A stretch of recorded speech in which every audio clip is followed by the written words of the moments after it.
ಇವಾಗ ಕೃಷ್ಣ ರುಕ್ಕುವಲ್ಲಿ ರುಕ್ಕು ಪಾತ್ರ ಮಾಡ್ತಾ ಇದ್ದೀನಿ. ನನಗೆ ಹಳೆ ಪಾತ್ರದಿಂದ ಒಂದು ಸ್ವಲ್ಪ ಟೈಮ್ ತಗೊಳ್ಬೇಕು ಅಂತ ಅಂದ್ಕೊಂಡಿದ್ದೆ, ಬಟ್ ಆ ಟೈಮ್ ತಗೊಳ್ಳೋಕ್ಕೆ ಸಿಗಲಿಲ್ಲ. ಆವಾಗಲೇ ಒಂದು ಅದ್ಭುತವಾದ ಪಾತ್ರದ ಬಗ್ಗೆ ಕೇಳಿದೆ, ರುಕ್ಕು ಪಾತ್ರ. ಸ್ಟೋರಿ ಕೇಳಿದ ತಕ್ಷಣ ನಾನು ಆಯಿತು ನಾನು ಮಾಡ್ತೀನಿ ಅಂತಲೇ ಹೇಳಿದೆ. ಯಾಕಂದರೆ ಒಂದು ಆರ್ಟಿಸ್ಟಿಗೆ ಯಾವಾಗಲೂ ವಿಭಿನ್ನತೆ ಬೇಕಿರುತ್ತೆ ಒಂದು ಪಾತ್ರದಿಂದ ಇನ್ನೊಂದು ಪಾತ್ರಕ್ಕೆ.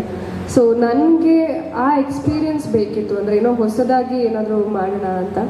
ಅದೇ ಟೈಮಲ್ಲಿ ನಾನು ರುಕ್ಕು ಪಾತ್ರ ಕೇಳಿದಾಗ ಐ ವಾಸ್ ಸೋ ಇಂಪ್ರೆಸ್ಡ್. ನಾನು ಹಿಂದೆ ಮುಂದೆ ನೋಡಿದೆ, ಆಯಿತು ಸರ್ ಮಾಡ್ತೀನಿ ಅಂತ ಹೇಳಿದೆ. ಯಾಕಂದರೆ ಆರ್ಟಿಸ್ಟ್ಗಳಿಗೆ ಅವಕಾಶಗಳು ಸಿಗ್ಬೋದು, ಬಟ್ ಈ ಥರ ಸಿಗೋದು ಕಷ್ಟ.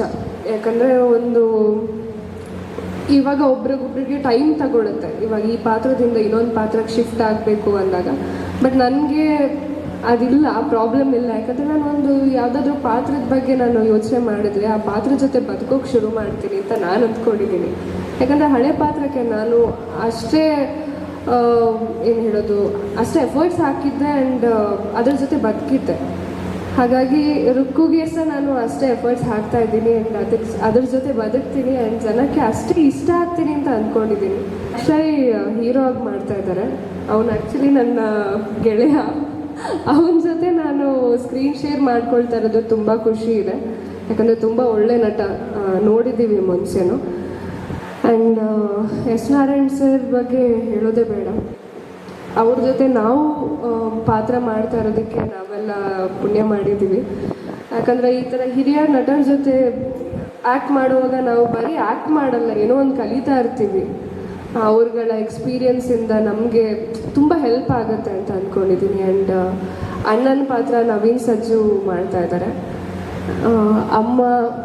ಅಮ್ಮ ಬಗ್ಗೆ ಹೇಳೋದೇ ಬೇಡ. ಅಮ್ಮ ಎಲ್ಲಿ ಹೋದ್ರೂ ಏನು ಹೇಳಬೇಕು, ಮಕ್ಕಳನ್ನ ಒಂದು ಎಷ್ಟು ಚೆನ್ನಾಗಿ ನೋಡ್ಕೊಳ್ಬೋದು ಆ ಥರ ಇದ್ದಾರೆ.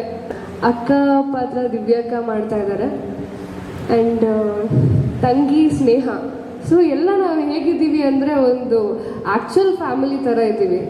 ಸೊ ನಮ್ಮನ್ನೆಲ್ಲ ಸೇರಿಸಿರೋದಕ್ಕೆ ದಿಲೀಪ್ ಸರಿಗೆ ಥ್ಯಾಂಕ್ಸ್ ಹೇಳಬೇಕು. ಆ ಒಳ್ಳೆ ಅಕ್ಕ ತಂಗಿ ಅಣ್ಣನೆಲ್ಲ ಕೊಟ್ಟಿದ್ದಾರೆ. ಆ್ಯಂಡ್ ಖುಷಿ ಇದೆ ಈ ಪಾತ್ರ ಮಾಡ್ತಾ ಇರೋದಕ್ಕೆ.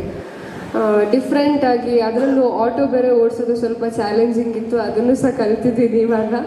ಇನ್ನೇನು ಗೊತ್ತಾಗುತ್ತೆ ಇಂಟ್ರೊಡಕ್ಷನಲ್ಲಿ. ಇವಾಗ ಬಿಟ್ಟಿದ್ದಾರೆ, ಪ್ರೋಮೋದಲ್ಲೆಲ್ಲ ಬಿಟ್ಟಿದ್ದಾರೆ, ಬಟ್ ಸ್ಟಿಲ್ ತುಂಬ ಕಷ್ಟ ಇತ್ತು. ಆದರೆ ನಮ್ಮ ಚಾನಲ್ ಅವರು ನನಗೆ ತುಂಬ ಸಪೋರ್ಟಿವ್ ಆಗಿದ್ದರು. ರಾಮ್ ಆಗಿರಲಿ, ಸುಶಾಂತ್ ಆಗಿರಲಿ, ಎಲ್ಲರೂ ತುಂಬ ಸಪೋರ್ಟಿವ್ ಆಗಿ ಇಲ್ಲ ನಿಮ್ಮ ಕೈಯಲ್ಲಿ ಆಗುತ್ತೆ ಅಂತ ಕಲಿಸಿದ್ದಾರೆ.